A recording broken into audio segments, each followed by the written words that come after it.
I want to begin with the number, 1820. That is the year we are told Antarctica was first seen.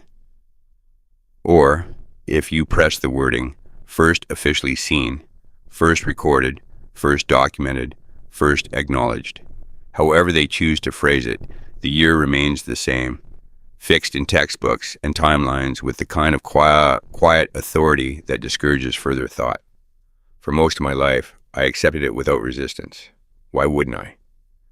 It was presented the way so many historical facts are presented, clean, settled, complete. Just another date to memorize and move past. But at some point, I started looking at that number more carefully, not as an isolated fact, but as part of a sequence. And once I did that, once I placed it beside the dates surrounding it, I found I couldn't leave it alone. It kept returning. 1820, not because of what the date allegedly begins, but because of what it follows. Before going any further, I need to return briefly to something I covered in the previous video in this series. If you have not seen that episode, I will link it below, because what comes next rests heavily on that foundation. In that investigation, I looked at what mainstream history calls the year without a summer, 1816, the year after the eruption of Mount Tambora in Indonesia. According to the official account, Tambora released so much volcanic ash into the atmosphere that global temperatures dropped. Crops failed across the northern hemisphere. Livestock died. Famine spread from New England to northern Europe. And summer itself seemed to disappear. Snow fell in June. Rivers froze when they should not have. The sky turned strange colors. Harvests collapsed. The explanation is neat. One volcano. One atmospheric consequence. One tidy, causal chain stretching from geology to climate to social crisis. It is the sort of explanation historians and institutions prefer because it is self-contained. It ends where it begins. But the deeper I looked, the more I felt the explanation had been built to satisfy rather than to explain. Because what the official narrative does not really resolve is the scale, the uniformity, the sheer simultaneity of the collapse. Crop failures were not merely regional. Reports of unseasonal cold were not clustered near one part of the world. Accounts of darkened skies, orange and violet sunsets, summer snow, and atmospheric instability appeared across continents with an eerie synchronicity, and the disruption did not remain limited to weather. The years surrounding 1816 were marked by social dislocation, institutional rupture, migrations, and something harder to quantify but impossible to ignore once you notice it, a kind of civilizational discontinuity. Communities that seem to lose contact with what came before, records that become thinner, histories that go strangely vague. In that previous video, I proposed something I know made a number of viewers uncomfortable, and I think it should have. I suggested that 1816 may not have been only a volcanic event. More carefully, I suggested that its atmospheric signature may resemble something more severe, more total, and more difficult to place within the safe boundaries of conventional explanation. Something closer, in effect, if not in exact mechanism, to what we would now describe as a nuclear winter. A sudden atmospheric blackout, not simply a mountain erupting, but the aftermath of a civilization-scale catastrophe. I am not saying that is true. I need to be very clear about that. I am saying the pattern deserves to be examined, because once you begin asking what kind of event could produce not only environmental collapse but historical fragmentation, you are drawn toward another possibility, one that sits uncomfortably close to the surface of so many of these investigations. What if the early 19th century did not merely witness a difficult climatic anomaly? What if it marked the final phase of a larger civilizational reset, the kind of event that would not just lower temperatures, but erase continuity, the kind of event that would leave behind abandoned infrastructure, orphaned architecture, and a historical record so thin that later generations would mistake survival for progress.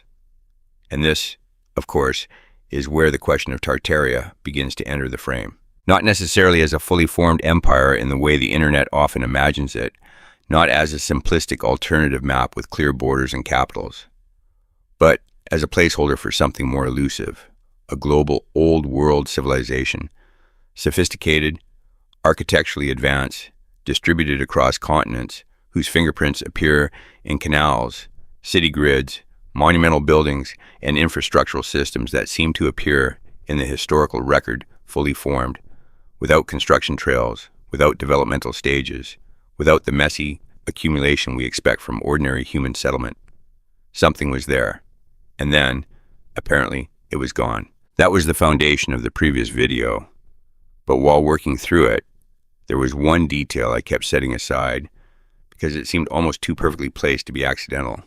One date, one number, the year Antarctica was discovered, 1820, 4 years after 1816. I want you to sit with that gap for a moment. 4 years, not 4 centuries, not even 4 decades. 4 years after what may have been the most severe atmospheric disruption in recorded human history.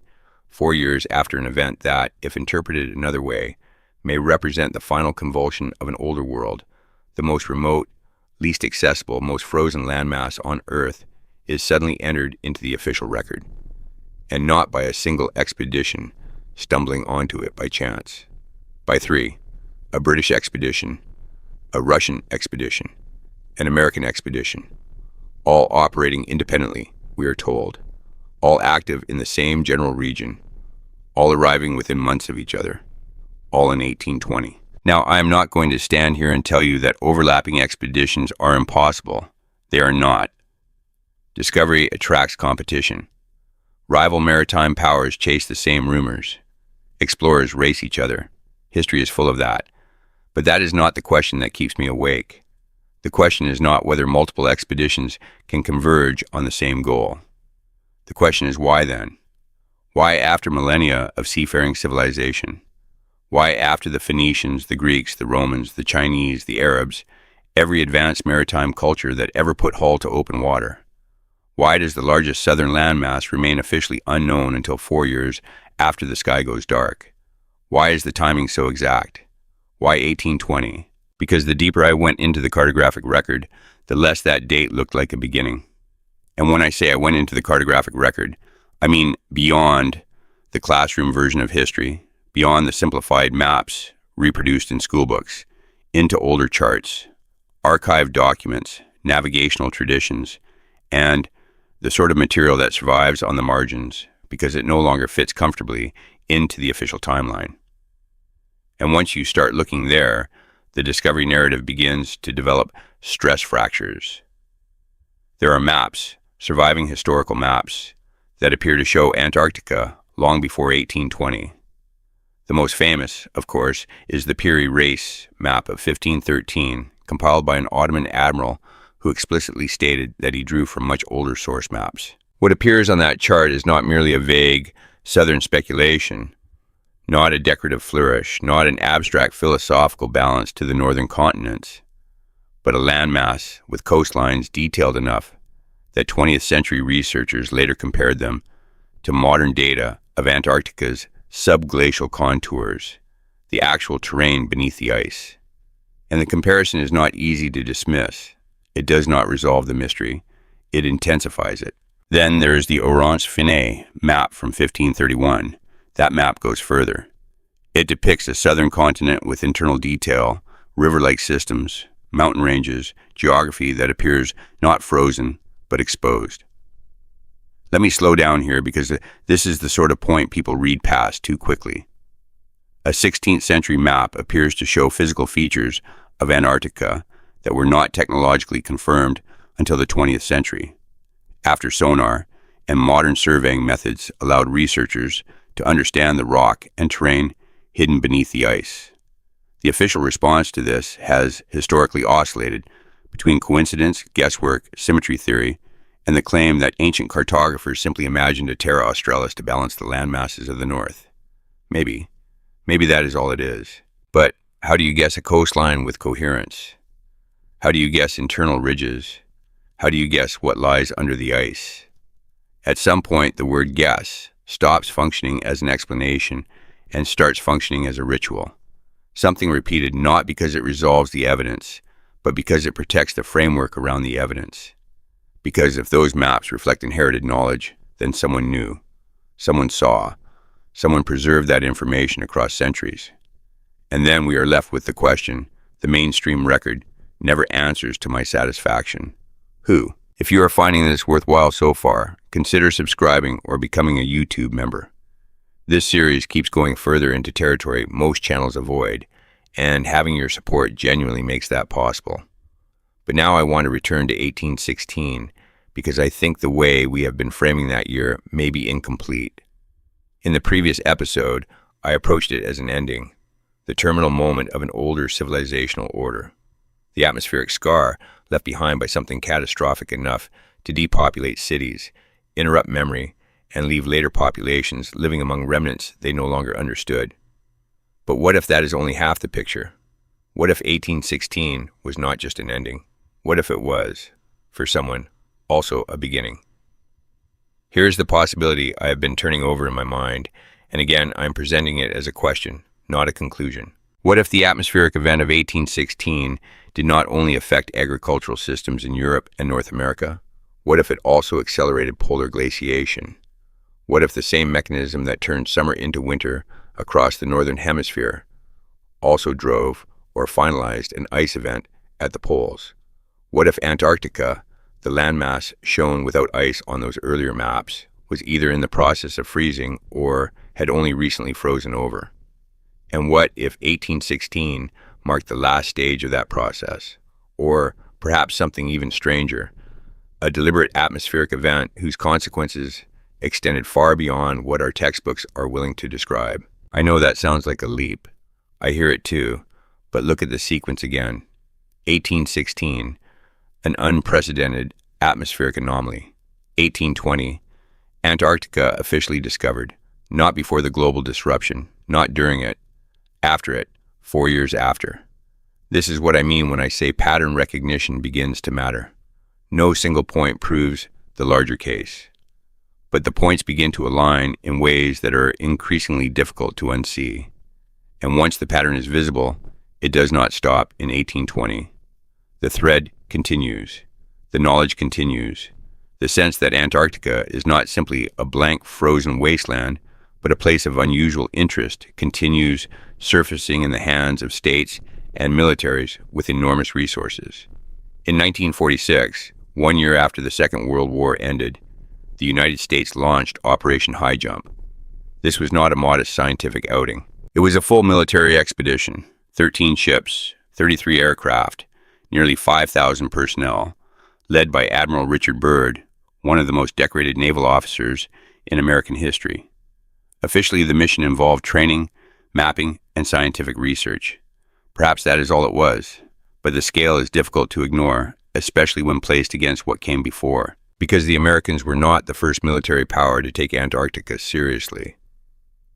In 1938, Nazi Germany launched the Schwabenland expedition to Antarctica. They surveyed enormous areas of territory, dropped marker stakes to establish claims, and returned under a cloud of records that become frustratingly incomplete, precisely where specificity would matter most. We are told bits and pieces, enough to keep the official narrative intact, not enough to close the questions. What we do know is that German submarines operated in Antarctic waters late into the war, and that certain factions within the Nazi scientific and occult apparatus had a documented obsession with lost knowledge, ancient maps, inherited geographies, and pre-modern civilizations. The same maps, the same thread, the same unresolved problem of transmission. Because if the Piri Reis map and the Orange Fine map truly derive from earlier sources, then someone functioned as custodian. Someone preserved that knowledge. Someone passed it along across centuries and across whatever rupture 1816 represented. The Ottoman admiral references older source charts. Later powers seem to follow the same trail. And if that is true, then Antarctica was never truly unknown. It was withheld, reintroduced when the timing became right, or when the conditions above it changed. This is where the conversation becomes even more uncomfortable, because now we have to talk about access, about what we are and are not allowed to do in relation to Antarctica. The casual response whenever someone raises this point is predictable. Of course, people can go to Antarctica. Scientists go. Tourists go. Expeditions go. And yes, That is true in a limited sense. I'm not saying the continent is surrounded by a literal, invisible wall. I am saying something more precise. Antarctica is functionally inaccessible to the ordinary person in a way no other major landmass on Earth is. The Antarctic Treaty system, signed in 1959 and maintained by more than 50 nations, establishes the continent as a scientific preserve and prohibits military activity, mineral extraction, and nuclear testing. That sounds reasonable, peaceful even, noble. Maybe it is, but it also means that any independent, unsupervised attempt to explore the interior is effectively impossible. Not necessarily illegal in the simplistic sense, but logistically blocked at every level. You need government-aligned support, infrastructure, permissions, transport, survival systems, coordination, and access to routes that ordinary people simply do not have. And I keep coming back to how normal that feels to us, how little it disturbs us. Every other major terrain on Earth can, in principle, be reached by determined individuals. Mountains, deserts, jungles, remote islands, polar seas. People climb Everest recreationally. People sail to remote archipelagos. People cross deserts alone. But Antarctica exists under a different category. We are told that is because it is dangerous, fragile, environmentally important. Maybe. But then the coordination problem emerges, and it is one of the most underrated features of this entire story. Nations do not agree on anything. Not for long, not consistently, not at scale. They disagree on borders, ideology, resources, religion, trade, language, energy, law, and history itself. The 20th century was practically defined by national disagreement. And yet here, on Antarctica, more than 50 nations agree. They sign, they maintain, they preserve the arrangement decade after decade. On a continent that officially contains nothing but ice, research stations, and wildlife. What is it about a frozen wasteland that requires that level of durable international consensus? This is where the Antarctica question stops being about geography and starts becoming about suppression, or at the very least management. Because the silence around Antarctica is not just physical, it is informational. No serious mainstream curiosity about why ancient maps appear to show an ice-free southern continent. No real institutional interest in the timing problem of 1820. No broad academic urgency around the discrepancy between 16th century cartography and 19th century official discovery. No meaningful public conversation about why the subglacial interior remains relatively coarse in resolution despite our extraordinary technological capacity. No sustained attempt to integrate these anomalies into a larger historical question. Instead, we get compartmentalization, footnotes, dismissals, specialized debates sealed off from one another so no larger shape can emerge.